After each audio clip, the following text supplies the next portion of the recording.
My name is Melisa Orta Martinez, and I'm a new assistant professor here at the Robotics Institute at Carnegie Mellon, and I'm also the head of the Social Haptics, Robotics, and Education Laboratory. And in my laboratory, we're very broadly interested in researching haptics and robotics with a focus on social problems and developing educational technology. So today I want to tell you a little bit more about the work that I do. And just a heads up, my cat named Lila is on my lap, so she might pop up and be a guest star of this presentation. So first, let me very briefly define haptics and why I do the research that I do. Our haptic or touch sense is the largest in our body. It comprises all of our skin as well as mechanoreceptors in our muscles. It provides us information through our skin about temperature and textures, but it also enables us to move. So for example, if I lift my arms up, I can touch my fingers up above my head without really having to look, thanks to all the mechanoreceptors in my skin and my muscles that tell me where my limbs are in space.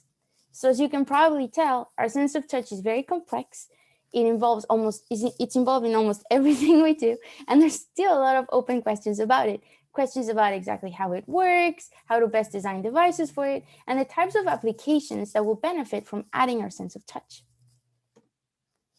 Just to give you an idea of what is possible right now, here's an example of a kinesthetic haptic device interacting with a virtual dessert.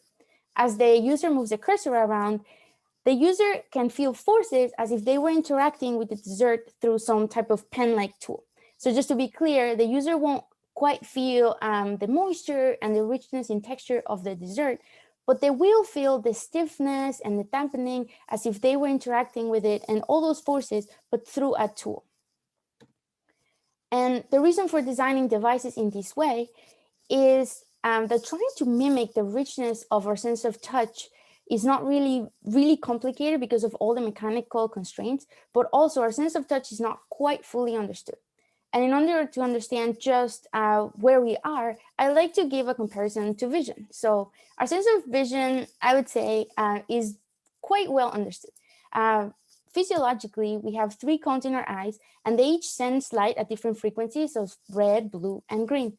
And we understand how those frequencies of light get combined to give us all the other different colors that we sense.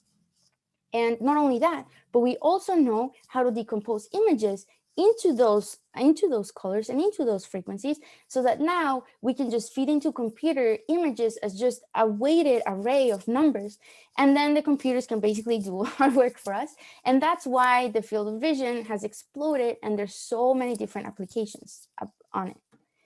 And touch, we're not quite there yet. We do understand the different mechanoreceptors that are in our skin and in our muscles, and they also behave like bandpass filters, acting mostly to a set of frequencies. And on the other hand, from materials that we touch, we do understand kind of like the classification of materials and properties of it, but we still don't have that mapping. We can't say quite yet how to go from, running my fingers through a piece of wood or something, it's going to be 20% this signal and 30% that signal, and then how to play that in some type of haptic TV so that we can render all of these richness that we feel in the world. Then, like, even with all those gaps in knowledge, there's still a lot we can do. And the sense of touch has proven very beneficial for a lot of applications in medical training, in surgery, in rehab, in gaming. I mean, we all have our phones with touch in them, even to try and improve car safety. And so for me, the application that mostly motivates me and I'm most passionate about is education. And the reason for that is that in the very early stages of learning, we use our sense of touch constantly to explore and learn. However, at some point, we decide that this should be our learning model. And because of the way we have decided that we should learn, there's been very little research conducted into how our sense of touch helps us learn. And so as an engineer, I approach this problem by focusing primarily on designing these haptic devices, both very low cost open source haptic devices that are specifically designed for educational applications, as well as developing new soft tactile actuation technologies that can allow us to better understand the capabilities of our complex sense of touch. So trying to get at that RGB mapping that we have for vision, but for touch.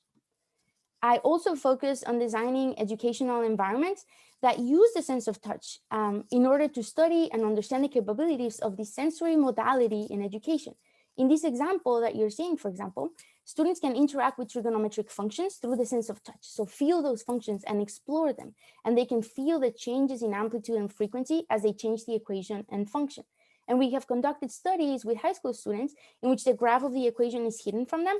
And then through exploration, they can understand feel and understand the different changes in the equation and actually draw those equations. Another area of my work is just designing educational technology in general. This is an example of a device that allows very young students to combine finger movement and math learning. And the reason for that is that it has been proven that fingered gnosis for very young children aged between 4 and 7 years of age is actually correlated to math ability. And that improving that finger gnosis or finger perception can actually improve math skills. So I designed this device to further study this phenomenon, as well as to research how we can deliver to these very, very young students personalized educational experiences. And so finally, I just want to thank you so very much for your attention, and please don't hesitate to contact me if you have any questions. Thank you.